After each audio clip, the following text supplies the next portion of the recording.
Professor Seyed Marandi has been our guest so many times, but one never gets tired of hearing him. Have you noticed that? One never says, and I've never heard anyone say, oh, not him again. We hang on his every word. And here he is again. Professor, welcome back to the mother of all talk shows. There's so much I could talk to you about, but let me start, if I may, with the bankruptcy of Europe. I mean, it's almost a cliche now, but Europe, which dominated the world for hundreds of years, and which was the source of much misery, but the source also of some joy, some spirituality, some culture, some achievements. It's now looking like a dog-eared wreck, isn't it? Yes, and it's their own doing, George. Thank you very much for having me, and thank you very much for all the kind words. They've brought it upon themselves, especially over the last couple of decades. Things have been going downhill very fast. Their policies towards Russia in particular, but also towards Iran, towards China, all of these have brought them closer to economic crisis. But I think the most disturbing of all is the fact that the Europeans are even taking a more harsh approach than Trump. Trump, who's bombing boats in the Caribbean, Trump, who's carrying out a genocide in Gaza. Just hours ago, a 3-year-old girl was gunned down by Israeli regime soldiers in Gaza. And every day in the West Bank, in Gaza, in Lebanon, in Syria, they're murdering more and more people. Trump is leading that. But in the case of Ukraine, the Europeans are more hell-bent on death and destruction than Trump is. It is bizarre because on the face of it, they're milquetoast social democrats, Christian democrats. None of them would describe themselves as a Donald Trump type Republican. So the sickness has gone deep into what I call centrist political leadership in Europe. And that's before we even touch on the spiritual collapse, the kind of degeneracy into which the West in general has sunk. It's not just the sun that's risen in the East, it's a moral star also, isn't it? Yes, it's the collapse of the family, hostility towards God and religion. But also, George, it's really quite shocking for me to see how swiftly France, for example, during the months before the invasion of Iraq, in the UN Security Council, it stood up against the United States at a time when you were leading protests in the UK and you traveled to Washington and had that very famous exchange in the United States. France was steadfast and it earned our respect. But now France is bombing Africa while Trump is bombing the Caribbean. France is insisting on having more Ukrainians killed for a war which they know Ukraine is going to fail in. It's unbelievable how they're sacrificing their own people, the Europeans, the European governments, yet they know that hundreds of billions of dollars are being stolen from the funding that goes to the Ukrainian regime. And they knew this all along. The news that is coming out from the New York Times, this is something that the Americans and Europeans knew from the beginning. but they withheld this information in the past because the policy was to support the regime in Kiev. But once the United States decided that it wanted to take a different path, it starts opening the books. So the French know this. They know that this is not a just war. This is a war, a racist war where neo-Nazis took over Kiev and then tried to crush Russian speakers. And during that period of time, taxpayer money from across Europe and North America was being stolen by these very elites. The French knew it, the Germans knew it, the British knew it, the Americans knew it. They were all in on it, and probably many of these officials are taking some of that money in one form or another.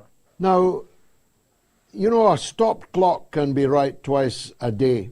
I saw just before I came on air a statement by this joker Barak, the ambassador of the United States to Syria and a frequent lecturer of Arab journalists in Lebanon. But one thing he said struck me as potentially significant. Well, two things he said. First, he said, regime change operations don't work.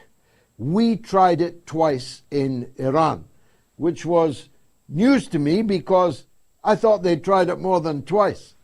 But he was very clear that they don't work. And the second thing that he said that I thought was significant was something I have supported all my life, which is that the division between Syria and Lebanon is an entirely false one. It was a border drawn by the imperialists, in this case, the French. And he seemed to be saying that Syria and Lebanon should be one country. Is he gone mad, or have I gone mad? Have I just agreed with Barak? Where do you stand? I'm sure you've seen the Epstein email to him where he asked him to send a picture of himself and a child to make him smile. These are the sort of friends that Trump has. I think that the only reason why he's saying this is that he wants to undermine the resistance.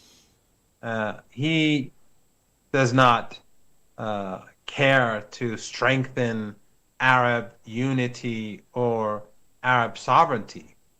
The United States, for well over a decade now, has been doing everything possible to destroy Syria. In fact, just a while back, just hours ago, the Prime Minister of Qatar, in his interview with Tucker Carlson, said that we host Hamas because the United States and the Israeli regime wanted us to do so. And when did this happen? It happened when the dirty war in Syria began. So the Americans wanted to create a divide between the people of Syria, between Syrians and Palestinians, because they were worried about the axis of resistance. Now, the only resistance that has gone to the aid of the Palestinian people in Gaza, that has fought to draw off Zionist troops from Gaza as they were slaughtering children, is Hezbollah. And the Americans desperately want to get rid of Hezbollah and the resistance. They've used sectarianism with some success for a long period of time. And now I think he has, and the Americans have come to the conclusion that the Israeli regime cannot disarm Hezbollah. The government in Beirut that was installed by the Americans, they cannot force Hezbollah to disarm.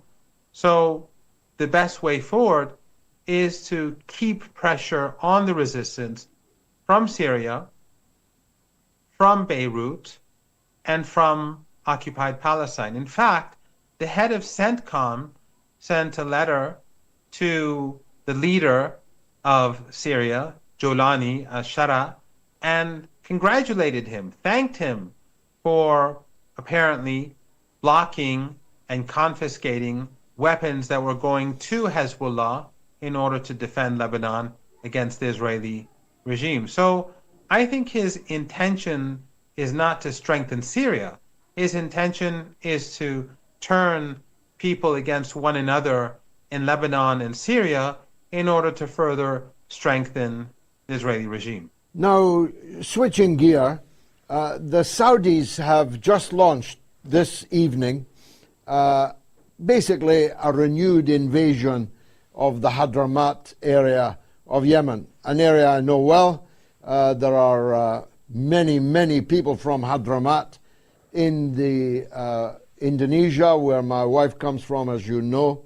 I hear the word Hadramaut always and often. And now, in response to a mercenary operation launched by the UAE, which had some military success, the Saudis have invaded to counter the success of the UAE.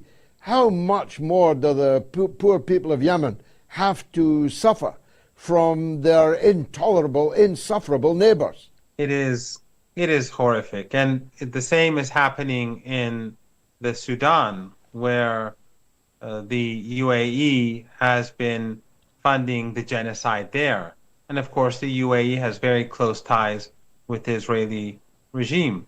The Saudis and the UAE have been allies in Yemen.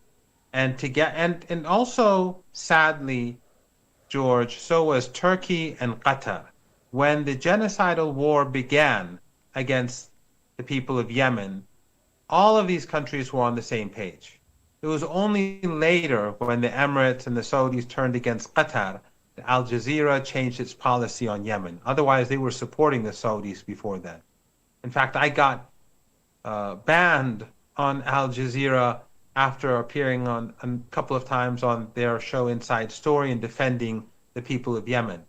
So when the blockade began, Qatar changed its tone, and so did Erdogan. And of course, Qatar came to Iran for assistance, and Iran helped, yet Qatar still, subsequently, when things got better, they stabbed Iran in the back again. But in any case, all these countries were supporting the genocide in Yemen. And today, of course, it is Yemen that is standing up and defending the people of Palestine and blocking the Red Sea during the war in Gaza in order to put pressure on the Israeli regime. Yet these very same countries that were working together turned against one another, and now the Saudis and the Emiratis cannot get along in the south with their mercenary troops. They don't care for Yemen. They don't care for the unity of the country. They have been ripping the country apart for many years now. They see Yemen as their backyard. Both of them, increasingly the Emiratis, but the Saudis from much earlier. Their behavior is like the United States, that sees the whole of Latin America as their backyard. They see themselves as having this mini empire where they consider Yemen to be their backyard, Sudan to be their backyard, and other countries on the Horn of Africa. Yeah. Finally, because I wouldn't like to have you here without bringing it up, you and I are both closely associated with Venezuela, visited there many times, have many friends there. On what might be, one never knows, the eve of an American attack, at least, invasion at most, of Venezuela. How do you think that is going to work out? It won't end. And if they do really try to invade Venezuela, the United States, it will not end well. We've both been there. It is mountainous, it has forests, it has jungles. Part of the Amazon forest is in Venezuela. This is an ideal terrain for war. This is not the plains of Iraq, where even there the Americans suffered defeat. And you have to keep in mind, George, and I know you know this, those who support the government in Venezuela are from the disenfranchised class, the lower classes. the working classes. And when it comes to war, usually they're the ones who are much tougher than everyone else. They're the ones who have more courage, who stand up to authority. In any country, it is often the working class and the disenfranchised that are more radical, not necessarily in a bad or a good way, but who are more radical and who more easily come to the streets. If the United States tries to overrun the country, take control of the country, and install this Nobel Peace Prize winner, then I think it's going to get very bloody, and ultimately the United States will be kicked out of Venezuela. It will be worse for the United States than Iraq. I said finally, but permit me one more question. It struck me there as you spoke. The World Cup draw, the most interminable, cringe-making, excruciating, appalling sight since the 1936 Olympics in front of Adolf Hitler. Iran are in the World Cup, but Iran were not allowed, didn't get visas to be at this ceremony. They dodged a bullet there, if you ask me. But are the Iranian team going to be allowed visas to actually participate in the World Cup? Are Iranian supporters going to be allowed? It's a real farce, isn't it? Yes, it's unclear if the United States will allow the Iranian team to get its visas or to get their visas on time. Watching Trump get his award and take the award and put it around his neck was quite bizarre. But nowadays we're seeing these scenes literally every day, whether it's the European leaders going to Washington as school children or going to China to scold the Chinese and being ignored. Every day we're seeing scenes that 10 years ago, 15 years ago, we could have never imagined would happen. Political correctness is out the window. European jets bombing Africa. American jets bombing fishing boats in the Caribbean. I was told, or I heard and I read, that the U.S. Coast Guard, when they stop boats that they think have drugs, 30%, 25 to 30% of those boats are clean. Now that's the Coast Guard, and that's their job, and it's near the shores of the United States. If 25 to 30% of the boats are clean, then imagine what the percentage of the boats, if they are sincere in seeking drugs. Let us just imagine that the U.S. is sincere in trying to find these people who are carrying drugs. And we know that they can't take them to the United States with those boats. But even if they are sincere, if the Coast Guard, when they board ships, 30% of them are clean, then imagine the percentage of boats that they've been bombing that are absolutely clean, and how many people they've slaughtered who are completely innocent and are just trying to fish or work to feed their kids in their own countries, whether it's Venezuela or Colombia or anywhere else.